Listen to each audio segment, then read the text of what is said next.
Good afternoon, guys. Good.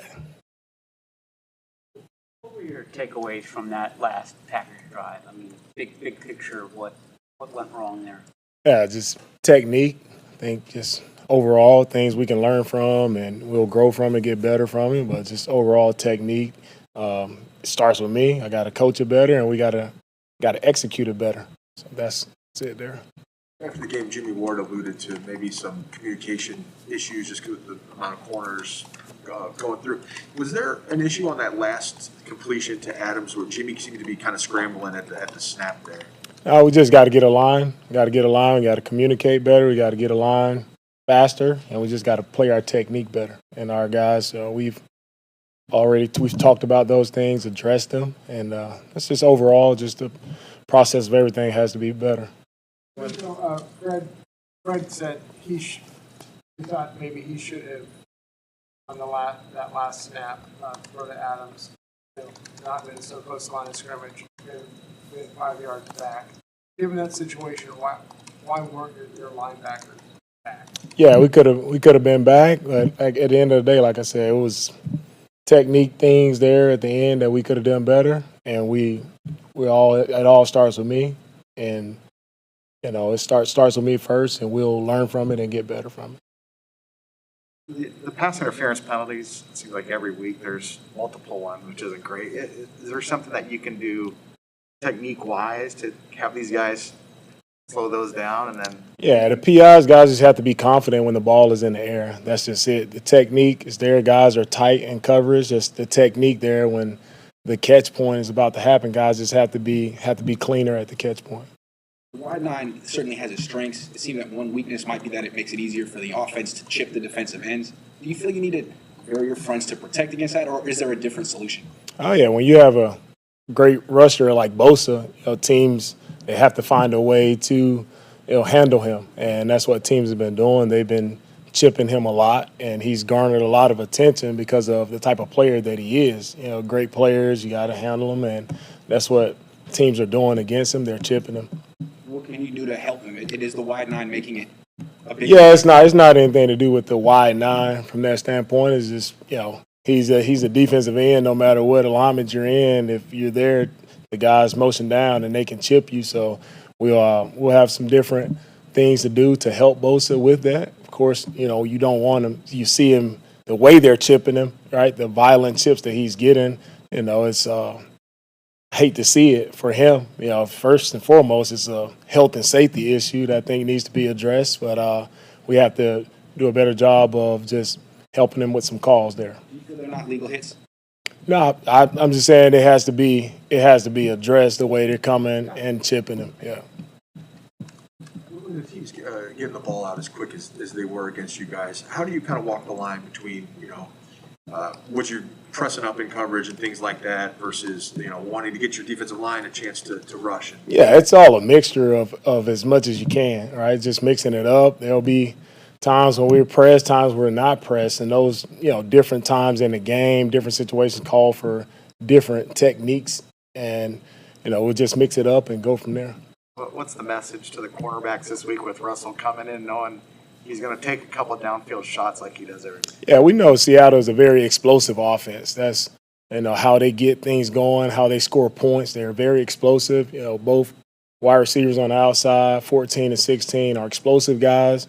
And Russell he's a big time playmaker. He's done it for a long time in his league. He knows how to buy time in the pocket, probably as best as anyone that I've seen. And just have to stay alert. No matter whether it's quick routes, they can all turn into double moves. So our corners, everybody have to stay alert. Corners, safety, linebackers, everybody has to be aware of that. How do you think Moseley did in the Green Bay game?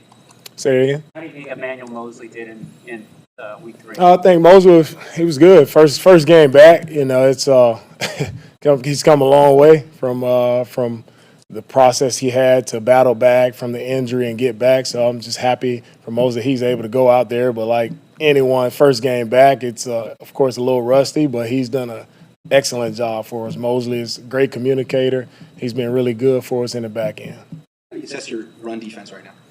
run defense, we have to play better, and it starts up front with our interior, our D-line, linebackers. Everybody has to play better. The run game is not on anyone in particular, but it's all about a mindset. So in the run game, we have to do better. We have to be more physical. We have to knock back and make sure we're the aggressor in the run game. Going into week 4 now, it's a new position for you. Do you feel like you're right up to where you should be? Is there anything that has been more challenging to you than you thought it might be? I think every week presents its own set of different challenges. So every week, just learning as much as I can every week, and it's been good. I mean, I have a lot of great guys on the staff that have been great assets, and it's been good. Like you said, every week it's something different that comes up every week, not a just set way things are going to go. It's things you have to look out for, but it's just trying to prepare as best we can every week for whatever can be thrown our way. You watch the Seahawks offense on film. Do you see the Rams' influence? Definitely. You see a mix of the Rams and the Seattle Seahawks offense kind of mixed together, whether it's a run game with the Rams and also pass concepts that kind of stayed over from Seattle. You see really those guys married up really well, and the schemes kind of fit each other, pretty smooth. And it seems like it's been an easy transition, for Russell and those guys to handle those concepts that they're doing.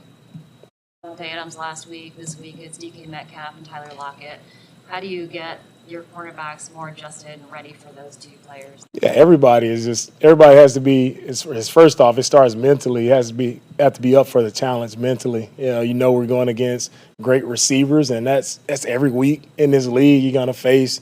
If you're facing a good team, I'm pretty sure they're gonna have some good studs on the outside at receiver. So that's the position, that cornerback, that safety position. That's what those guys thrive for, going up against the best, and they know the challenge, and they just have to own up to the challenge and just compete every snap. Every snap we line up, we got to compete. It doesn't matter who we line up against. We're going to give them our best.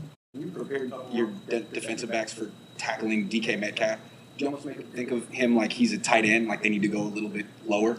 Guys just need to – tackling is about swarming. It's not about one guy. It's about all 11 guys swarming. That's what tackling is about. So, your aiming point has to be good. It's strike zone, aim through the strike zone, and guys just have to wrap up. And second man in, third man in, everybody is swarming to the ball.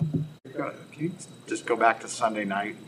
What was post-game like for you? Did you immediately go watch film? Did you stay here? What was the 24-hour rule with you? No, it's like any other game.